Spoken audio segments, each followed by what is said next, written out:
Bonjour, bonne année 2015. J'espère que vous aurez une année extraordinaire avec plein de bonnes choses. Alors, je me présente, c'est Nehid Rachid. J'ai la chance de me réveiller sans réveil parce que je suis passionnée. Ma passion, c'est le développement personnel et le coaching.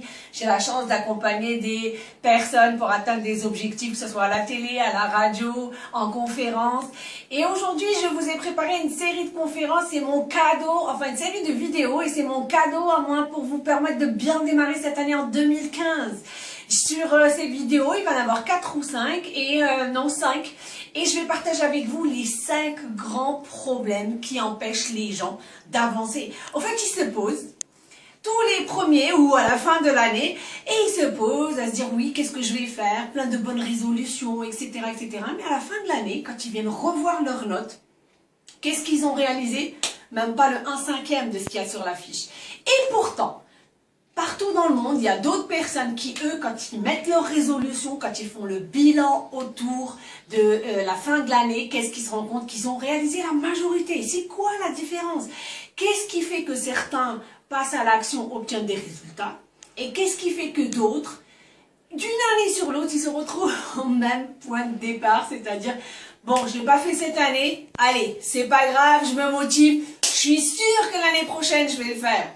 En fait, il y a 5 gros problèmes qui font que les gens ne passent pas à l'action, n'obtiennent pas les résultats. Aujourd'hui, dans cette vidéo, je vais partager avec vous le premier problème. Et les fois d'après, je vais partager avec vous le reste. Le premier problème qui se pose, c'est que les gens n'ont pas d'intention. Zéro intention. Au fait, ça reste quelque chose de super vague. Ouais, je vais perdre 5 kilos cette année, je vais me mettre au sport, je vais faire un voyage l'été, je vais changer de voiture. Et il n'y a pas cette intention en fait. Ça reste quelque chose de vaporeux, qui n'a pas de goût, qui n'a pas de sens et qui n'a pas d'encre. Un peu comme un bateau qui roule, enfin il navigue en mer, et à un moment donné vous décidez d'arrêter, mais sans intention. On va s'arrêter. Fine. Quand? Où? À quel endroit? Sur quel cap? Non, on va juste s'arrêter. Eh bien, vous pensez que ce bateau va finir par s'arrêter? Non, il ne s'arrêtera jamais, parce qu'il n'a pas de directive. Le capitaine n'a pas de directive claire. Mais quand il dit, j'ai l'intention de nous arrêter à tel endroit, sur tel cap, sur telle destination, à telle longitude, à telle latitude, eh bien, ça fait que le capitaine est capable à un moment donné de dire stop, machine à tribord, on navigue sur tant d'heures, parce qu'à tel endroit, on va jeter l'ancre. Et c'est ce qu'on fait? Ben non, c'est pas du tout ce qu'on fait. Je reçois des centaines de personnes au cabinet qui viennent me voir en me disant « Oui, mais je l'ai voulu, etc. et tout, mais j'y suis pas arrivée. » Je dis « Mais est-ce que tu as mis une intention? Est-ce que... » Et nous, dans notre culture, on a un dicton qui est extraordinaire. « Innemel a'malu binniyat » C'est-à-dire, quand vous décidez quelque chose avec une intention, votre intention vous devance. Je vais vous donner un exemple, et je suis sûre... Mieux que ça, je vais vous donner un exercice, faites-le. Encore une fois, vous connaissez ma stratégie.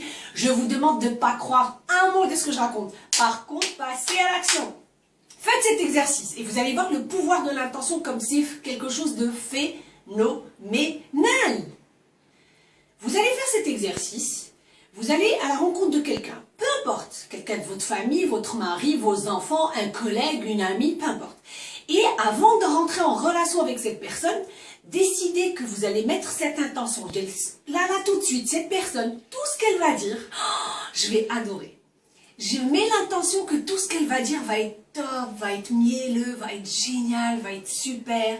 Ça va me mettre du baume au cœur, ça va me bercer. Je vais passer un moment génial. Et ne lui dites rien. Mettez juste l'intention dans votre tête. Gardez-le pour vous. Et allez-y, interagissez avec cette personne. Et voyez comment ça va se passer. Regardez comment va être la qualité de la communication.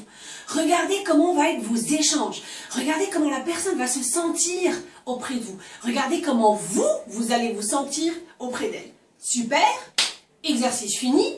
Le lendemain, quelques heures plus tard, peu importe, refaites l'exercice avec la même personne. Sauf que cette fois, changez de direction. Dites-vous, je suis sûre que là, aujourd'hui, mon intention, c'est que tout ce qu'elle va dire va m'énerver. Tout ce qu'elle va dire, dès qu'elle va ouvrir la bouche, je vais avoir les cheveux hirsutes, elle va m'indisposer au plus grand point et je ne vais pas la supporter. Et ne lui dites rien encore une fois. Et allez en interaction avec la même personne. Normal, vous interagissez avec elle comme vous le faites d'habitude. Et regardez ce qui va se passer. Vous allez voir la différence. Et à ce moment-là, vous allez comprendre ce que je suis en train de parler par rapport à l'intention.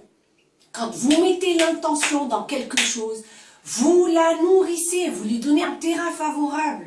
Et c'est ça que la majorité des gens ne font pas. Et ils écrivent sur une feuille des espèces d'objectifs, des espèces de résolutions, mais l'intention n'y est pas, zéro. Qu'est-ce que ça fait? Du surplace. Ça ne bouge pas, ça ne va nulle part. Et c'est ce qui fait qu'à la fin, on est complètement frustré parce qu'on arrive à la fin de l'année, on regarde sa liste et on fait « Oh, je me sens minable. Oh, j'ai absolument rien réussi de toute l'année. Oh, mais je ne sais pas ce qui s'est passé. » Règle numéro 1, t'as pas mis d'intention.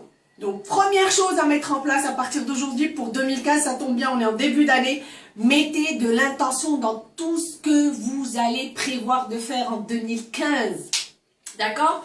Donc ça, c'était le premier problème. Alors, comme promis, je vous ai dit, je vous ai préparé les 5 problèmes. Alors, demain, soyez au rendez-vous. Je partage avec vous le deuxième problème qui fait que les gens n'arrivent pas à s'engager. Je dis quelque chose, je prévois de perdre du poids et quand j'arrive au resto, je fais « Allez, je prends une pizza. » Oh, mais non, allez, tant pis pour la salade. Allez, le réveil sonne à 7 h du matin, je fais « Oh non, allez, je vais me recoucher. Franchement, je fais la passe sur le sport. » On va parler du problème de l'engagement et qu'est-ce qui fait que certains s'engagent et d'autres pas. Alors, avant de vous quitter, 3 choses. La première, notez en bas, partagez avec moi, que ce soit sur YouTube ou sur Facebook, quel est votre objectif de cette année? Citez-moi qu'un seul. Quel est votre objectif que vous voulez atteindre en 2015? D'accord? La seconde, si cette vidéo vous a plu, partagez-la en début d'année. De la même manière que moi je vous ai fait ce cadeau, faites ce cadeau à plein de gens autour de vous, votre famille, vos amis, etc. Et la troisième, c'est que si vous voulez aller un peu plus loin, d'ici à samedi, c'est-à-dire le 17 et le 18 janvier, exceptionnellement, je prends un petit groupe. On va faire du coaching stratégique pendant 2 jours. On travaille d'une manière intense à mettre en place tout ça. Vos objectifs, les clarifier, bilan de 2014 et qu'est-ce que vous voulez faire en 2015 et surtout toute la boîte à outils pour y arriver. D'ici là, vraiment, je vous souhaite une super belle journée. Restez connectés et let's go.